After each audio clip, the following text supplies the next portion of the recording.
مسیح کے زندہ اور جلالی نام میں سب کو سلام۔ خدا کا شکر کرتے ہیں، باپ جی کی تعریف کرتے ہیں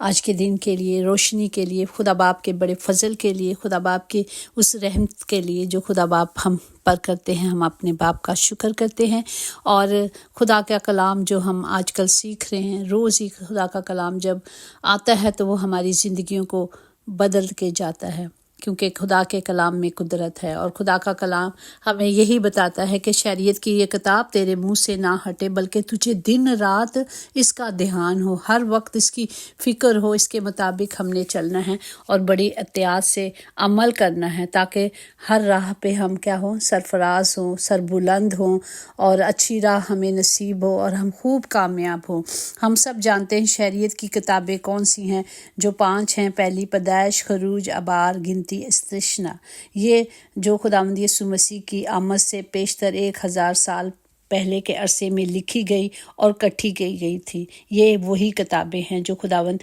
یہی وہی حکم ہیں جو ہمارے خدا نے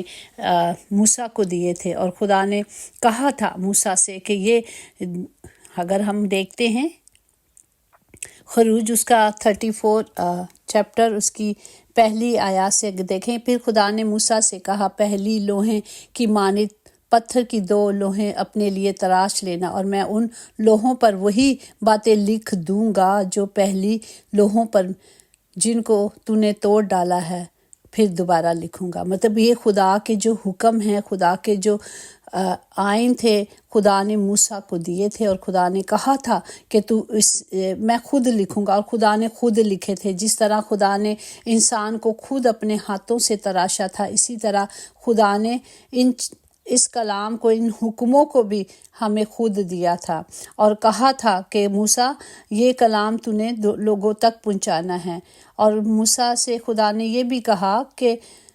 اگر ہم خروج 19:9 میں دیکھیں، اور خدا نے موسیٰ سے کہا کہ دیکھ، میں کالے بادل میں اس لیے تیرے پاس آتا ہوں کہ جب میں تجھ سے بات کروں تو یہ لوگ سنیں اور سدا تیرا یقین کریں۔ اور موسیٰ نے لوگوں کی باتیں خداوند سے بیان کی۔ ہم جانتے ہیں کہ خداوند ہمیشہ صرف موسیٰ سے بات کرتے تھے، اور پھر موسیٰ آگے لوگوں تک ان باتوں کو پہنچاتے تھے، کیونکہ خدا پاک تھے، اور ہمیشہ کہتے تھے کہ ایسا نہ ہو کہ جس بادل کے پر بھی آؤں تو کوئی نزدیک اس جگہ کے نزدیک بھی نہ آئے۔ خدا نے باڑ لگا دی تھی، اور خدا کا ابر چھایا جاتا تھا، اور جب ہم جانتے ہیں کہ موسیٰ خدا سے باتوں کرنے کے بعد جب آتا تھا تو اس کے چہرے پر ایسا نور ہوتا تھا کہ لوگ دیکھ نہیں سکتے تھے، اس لیے پھر موسیٰ اسے کور کر لیتے تھے۔ پریز دی لارڈ۔ اور آج کے زندہ کلام کو ہم دیکھتے ہیں، امثال تیرا باپ، اس کی 3 آیات میں، اپنے منہ کی نگرانی کرنے والا اپنی جان کی حفاظت کرتا ہے، لیکن جو اپنے ہونٹ پیستا ہے ہلاک ہوگا۔ پاک کلام پڑھ جانے پر خدا کی برکت ہو، خدا کا شکر ہو، خدا کی تعریف ہو۔ یہاں پہ ہمیں یہ بتایا جا رہا ہے کہ ہمیں کیا کرنا ہے، بات کو جو کرتے ہیں، اپنا منہ کھولتے ہیں تو ہمیں کیا کرنا ہے، سوچ سمجھ کے استعمال کرنا ہے، کیونکہ جب ہم اپنے منہ سے، یہ منہ جو ہے جس سے خدا کی تعریف کرتے ہیں، جس سے خدا کے نام کو جلال دیتے ہیں، اور اسی منہ سے ہم غلط باتیں بھی کرتے ہیں، تو اس لیے خداوند کہتا ہے کہ اپنے منہ کی حفاظت کرنا۔ اور سننے والے کان اور دیکھنے والی آنکھیں دونوں کو خدا نے بنایا۔ جو کوئی لطر پنا کرتا ہے، راس فاس کرتا پھرتا ہے، مطلب ایک سے بات سن کر دوسری تک پہنچاتا ہے، تو خدا کو وہ چیزیں پسند نہیں۔ اس لیے خدا جو کہتے ہیں، وہ کہتے ہیں جو اپنے منہ اور اپنی زبان کی نگرانی کرتا ہے وہ اپنے جان کو مصیبتوں سے محفوظ رکھتا ہے۔ اور ہم یہ بھی دیکھتے ہیں کہ خدا کہتا ہے کہ ہم جو منہ کا پھل کھاتے ہیں، ہم پھلدار اس لیے ہو جاتے ہیں اگر ہم ہر وقت ایک ہی بات کہتے ہیں اور وہ غلط ہوتی ہے، وہی ہم جیسا بوئیں گے ویسا ہم کاٹیں گے۔ اسی طرح کلام امثال 18:7 میں کہ احمق کا منہ اس کی ہلاکت ہے، اور اس کے ہونٹ اس کی جان کے لیے پھندا ہے۔ ہمیں سوچ سمجھ کر، ہمیں یہی بتایا جاتا ہے کہ ہمیں سوچ سمجھ کر بات کرنی ہے۔ جس طرح امثال 10 میں ہے کہ صادق جو ہوتا ہے وہ اپنی زبان کو سوچ سمجھ کر استعمال کرتا ہے، اس لیے صادق کی زبان خالص چاندی ہے، اور شریروں کے دل بے قدرے ہیں۔ صادق کے ہونٹ بتیروں کے لیے غذا پہنچاتے ہیں، لیکن احمق بے عقلی سے مرتا ہے۔ ہم دیکھتے ہیں کہ جو غلط بات ہوتی ہے، جھوٹ پہ جھوٹ بولنا اور بہت کچھ ہم دیکھتے ہیں کلام کے مطابق. ہمیں نہ دائیں دیکھیں، خدا کا کلام کہتا ہے، نہ بائیں دیکھنا ہے. ہمیں کیا کرنا ہے؟ صرف خدا کے پاک اور زندہ کلام کو لینا ہے. جس طرح امثال 12 باب میں بھی لکھا ہے کہ زبان جو ہے دانش مند کی زبان جو ہے صحت بخشتی ہے، اور سچے ہونٹ ہمیشہ تک قائم رہیں گے، لیکن جھوٹی زبان صرف دم بھر کے لیے ہوتی ہے. لبوں کی خطاؤں میں شریر کے لیے پھندا ہے، لیکن صادق مصیبتوں سے بچ نکلیں گے. آدمی کے کلام کا پھل اس کو نیکی سے آسودہ کرے گا، اور اس کے ہاتھوں کے کیے کی اجر اسے ضرور ملے گی. ہم دیکھتے ہیں کہ سچی بات کڑوی ضرور ہوتی ہے، سچ کڑوا ضرور ہوتا ہے، لیکن وہ یہ ہم سب کی ڈیوٹی ہے کہ ہم صرف سچ بولیں. چاہے کوئی ناراض ہوتا ہے، چاہے کوئی وہ کچھ ہوتا ہے، آپ تھوڑی دیر کے لیے صرف غصہ دوسروں کا برداشت کر لیں، کیونکہ آف کورس اگر ہم سچ بولتے ہیں تو جس کے لیے بولا جاتا ہے اس کو اچھا نہیں لگتا، لیکن ہم نے انسانوں کو خوش نہیں کرنا. ہمیں صرف خدا کو خوش کرنا. اور جہاں کوئی غلط ہے، چاہے وہ کوئی بھی ہے، ہاں جی آپ یہاں پہ غلط ہیں. اور اسی لیے جو سچے لوگ ہوتے ہیں وہ دوسروں کو پسند نہیں آتے، تو کوئی بات نہیں. ہمیں صرف اپنے آسمانی باپ کو جو خالق ہے اس کے حکموں کو ماننا ہے اور اس کی پاک مرضی پہ چلنا ہے. اسی طرح امثال 12 باب 22 میں ہے کہ جھوٹے لبوں سے خداوند کو نفرت ہے، لیکن راست کو کار اس کی خوشنودی ہے. جب ہم خدا کے کلام کے مطابق چلیں گے تو ہمیں صرف خدا کی مرضی پہ چلنا ہے. ہمیں صرف خدا کے اس کلام کو جو بائبل ہے وہ سچائی سے بھری ہے، وہ سچا ہے، برحق ہے، اس کلام کو لینا ہے اور کلام کے مطابق چلنا ہے، لیکن صرف کلام کے مطابق. اسی طرح واعظ 5:2 میں ہے کہ بولنے میں جلد بازی نہ کر، اور تیرا دل جلد بازی سے خدا کے حضور کچھ نہ کہے، کیونکہ خدا آسمان پر ہے اور تو زمین پر، اس لیے تیری باتیں مختصر ہوں. مطلب ہم بڑی بڑی باتیں کرتے ہیں، بڑے بڑے عہد باندھ لیتے ہیں خدا کی حضوری میں، جلدی میں، جذبات میں، لیکن یہاں خدا کا کلام ہمیں یہ سکھاتے ہیں کہ ہمیں جلد بازی نہیں کرنی. وہ کام ہم شیخی میں بول دیتے ہیں کہ نہیں میں یہ کروں گا، خدا کی حضوری میں وعدہ کر لیتے ہیں، خدا کی حضوری میں کرتے ہیں، مطلب کہ خدا سے کر رہے ہیں. تو اس لیے خدا کا کلام کہتا ہے کہ ہمیں نہ تو بات کرنے میں، بولنے میں جلدی کرنی چاہیے، بلکہ سوچ سمجھ کے کہ آیا میں وعدہ کر رہا ہوں تو میں یہ پورا کروں گا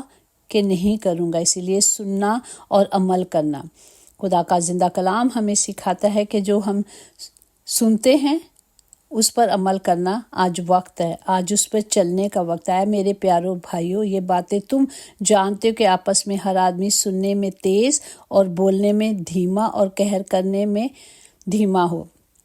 جس طرح ہمارا آسمانی باپ جو ہے قہر کرنے میں دھیما ہے اور اس کی شفقت ابدی ہے. اسی طرح خدا ہمیں سکھاتے ہیں کہ ہمیں بھی اسی طرح چلنا ہے. جس طرح اگر ہم ابار 5 باب اس کی 4-5 میں دیکھیں، یا اگر کوئی بغیر سوچے اپنی زبان سے برائی یا بھلائی کرنے کی قسم کھائے، تو قسم کھا کر وہ آدمی چاہے کیسی ہی بات بغیر سوچے سمجھے کہے، بشرط اسے معلوم نہ ہو تو ایسی بات میں مجرم ٹھہرائے گا. خدا کہتا ہے وہ اس بات پر جو اس نے چاہے وہ اچھی کی ہے چاہے برائی کے لیے کی ہے، اس کا مجرم ٹھہرائے گا. اور اسے کیا کرنا ہے؟ جب اقرار کیا ہے تو اس پر چلنا ہے اپنے. اور میں نے خدا کی حضوری میں کہا، اس لیے خداوند فرماتے ہیں کہ جب تیرے لبوں سے سچی باتیں نکلیں تو میرا دل شادمان ہوگا. ہمیں صرف اپنے باپ کو خوش کرنا ہے، صرف اس کی پاک مرضی پہ چلنا ہے. اور خدا کا کلام عیسیٰ نبی کی معرفت اس کے 51:16 میں کہ اور میں نے اپنا کلام تیرے منہ میں ڈالا اور تجھے اپنے ہاتھ کے سائے تلے چھپا رکھا، تاکہ فلک کو برپا کروں اور زمین کی بنیادیں ڈالوں اور اہل صیون سے کہوں کہ تم میرے لوگ ہو. خدا باپ اپنے لوگوں سے محبت کرتا ہے، اسی لیے اگر خدا کے نام سے جو ستائے جاتے ہیں تو خدا ان کی جنگ خود لڑتا ہے. خدا خود کہتے ہیں کہ تم میرے لوگوں کو تم مجھے کیوں تنگ کرتا ہے. جس طرح ہم دیکھتے ہیں کہ ساؤل کو خدا کہتے ہیں کہ تو مجھے کیوں تنگ کرتا ہے، مطلب میرے لوگوں کو تنگ کرتا ہے۔ تو خداوند ہمارا خدا ہم سے صرف یہی تو چاہتے ہیں کہ ہم جب اپنے منہ سے اسے پکارتے ہیں تو وہ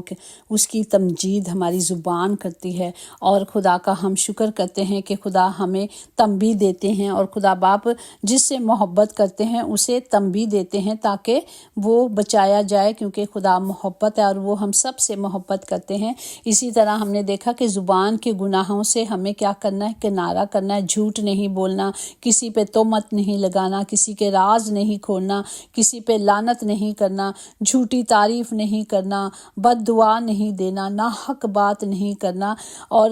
گالی گلوچ نہیں کرنا۔ مطلب یہ خدا کے کلام کے مطابق جو ہمیں بتایا جاتا ہے، ہمیں گالی نہیں دینی، کسی پہ لعن طعن نہیں کرنا، کسی کو بلا وجہ تنگ نہیں کرنا، اور گانے گاتے رہنا ہے۔ ایک زبان سے ہم فلمی گانے گاتے ہیں، ایک زبان سے ہم خدا کی حضوری میں عہد کر لیتے ہیں کہ ہم یہ کریں گے اور اس وعدے کو پورا نہیں کرتے۔ اس لیے آج کا زندہ کلام ہمیں یہی سکھاتا ہے کہ ہم نے وہی کرنا ہے جو خدا کے کلام کے مطابق ہے، یا جب ہم اس کی حضوری میں اس بات کا اقرار کر لیتے ہیں کہ خدا باپ میں اپنی راہیں جو ہیں ساری آپ پہ چھوڑ دیتا ہوں، میں آپ کی پاک مرضی کے مطابق چلنا چاہتا ہوں، تو جب ہم خدا کی حضوری میں اس بات کو، اس عہد کرتے ہیں تو ہمیں اس عہد کو پورا کرنا ہے، ورنہ خدا کا کلام کہتا ہے کہ جلدی نہ کرو، مطلب عہد نہ باندھو، یا ایسی اقرار نہ کرو، یا ایسا کام نہ کرو جو ہم کر نہیں سکتے، کیونکہ ہمیں خدا کا کلام ہمیں یہی سکھاتا ہے کہ چھوٹی چھوٹی باتوں کے، ہر نکمی بات کا جس کا کوئی مقصد نہیں ہماری زندگی میں، ہم اسے اپنی زندگی میں رکھتے ہیں تو اس کے لیے بھی ہمیں عدالت میں کھڑا ہونا پڑے گا، اس کا بھی ہمیں جواب دینا پڑے گا۔ تو خدا باپ ہم سب کو اپنے کلام سے بھرتا رہے، یہ شہریت کی کتاب ہمارے منہ سے نہ ہٹے، اس کا دن رات ہمیں خیال ہونا چاہیے کہ جس طرح ہمارے خدا نے ہمیں بنایا ہے، اسی طرح جو خدا نے ہمیں حکم دی ہیں، اس نے جو ٹیبلٹ بھیجی تھی موسیٰ کے ہاتھ، اس پر خدا نے خود اپنے ہاتھوں سے لکھے، اور جب موسیٰ نے توڑ دیے تو بھی دوبارہ خدا نے خود لکھا۔ خدا نے کہا میں خود پھر ویسے ہی لکھ دوں گا، ویسے ہی جو کچھ کلام ہے میں حکم لکھوں گا۔ تو ہمیں صرف خدا پہ توجہ کرنی ہے، ہمیں صرف خدا کی حضوری میں آ کر اس کے پاک حکموں کو شریعت کے مطابق چلنا ہے، تاکہ ہم گناہ نہ کریں، بلکہ ہر گناہ سے، ہر بدی سے اقرار کرتے ہوئے، توبہ کرتے ہوئے اس کی حضوری میں آئیں، کیونکہ میرا اور آپ کا خدا پاک ہے، اور جب وہ پاک ہے تو خدا کہتا ہے کہ تم بھی پاک بنو۔ خدا باپ ہم سب کے لیے برکت کی دعا کرتے ہیں اور سب کو برکت دیتے ہیں، کیونکہ خدا نے یہی چاہا کہ ایک دوسرے کے لیے برکت چاہو۔ اسی طرح ہم گنتی 6 باب اس کی 24 اور 26 میں دیکھیں کہ خدا نے جب ہارون سے کہا کہ تو کلیسیا کو اس طرح برکت دیا کرو کہ خداوند تجھے برکت دے اور محفوظ رکھے، خداوند اپنا چہرہ تیری طرف متوجہ کرے اور تجھے سلامتی بخشے، خداوند اپنا چہرہ تجھ پر جلوہ گر فرمائے اور تجھ پر مہربان رہے، آمین۔ خدا باپ ہم سب کو برکت دے، ہم سب کے ساتھ ہو۔ خدا باپ جی جتنے آج ہاسپٹل یا گھروں میں بیمار ہیں پیارے باپ جی، ان سب کے لیے خدا باپ اپنے ہاتھوں کو بلند کر کے شفا کو مانگتی ہوں خدا باپ، کیونکہ آپ شافی ہو، اور جتنے نام آپ کی حضوری میں آپ کے مذبح پہ رکھے گئے ہیں خدا باپ، ان سب کے لیے آپ کا فضل اور آپ کا رحم مانگتے ہیں، کیونکہ آپ شافی ہیں اور شفا دینے والے آپ ہیں، اور آپ نے وعدہ کیا کہ میں تیرے بستروں کو ٹھیک کروں گا۔ تو باپ ہونے دے کہ وہ ٹھیک ہو جائیں اور کھڑے ہو کر خدا باپ جی آپ کے پاک اور زندہ نام کو جلال دے۔ جتنے سفر میں ہیں میرے خداوند ان کے سفر مبارک کرے، تمام بیواؤں کے لیے، تمام غریبوں کے لیے، بے سہاروں کے لیے، بے قصوں کے لیے باپ جی، سب کے لیے خدا باپ جی آپ کے شافی ہاتھ کو مانگتی ہوں، اور سب کے لیے خدا باپ آپ کا رحم مانگتی ہوں۔ خدا باپ تمام گھروں کے خطے بھرے رہیں، کبھی کوئی کمی کمزوری نہ ہو، جو بے روزگار ہیں خدا باپ ان کے لیے روزگار کے لیے دعا کرتے ہیں کہ مہیا کریں تاکہ وہ اپنی ذمہ داریوں کو پورا کریں۔ خدا باپ ہر گھر میں آپ کی حضوری کو مانگتی ہوں، تمام کلیسیاؤں کے لیے، تمام گھروں کے لیے یسوع لہو کو مانگتے ہیں، اور جہاں یسوع لہو لگ جاتا ہے وہاں پہ کبھی شیطان داخل نہیں ہو سکتا۔ تو باپ جی آپ کی باڑ کو مانگ لیتے ہیں، پاک فرشتے خیمہ زند کرتے ہیں، خاص طور پر مسیحی کلیسیاؤں کے لیے جہاں کہیں بھی ہمارے بہن بھائی ہیں جو آپ کے نام سے ستائے جا رہے ہیں باپ جی، ان کے لیے آپ کے لہو کی باڑ کو مانگتے ہیں خدا باپ، سب کی حفاظت کریں، سب کے لیے صحت کو، زندگی کو، سلامتی کو، اور سب سے بڑھ کر نجات کو بولتے ہیں یسوع کے نام سے، آمین۔ یقیناً بھلائی اور رحمت عمر بھر ہم سب کے ساتھ رہے گی اور ہم ہمیشہ خدا کے گھر میں سکونت کریں گے، آمین۔ God bless you all.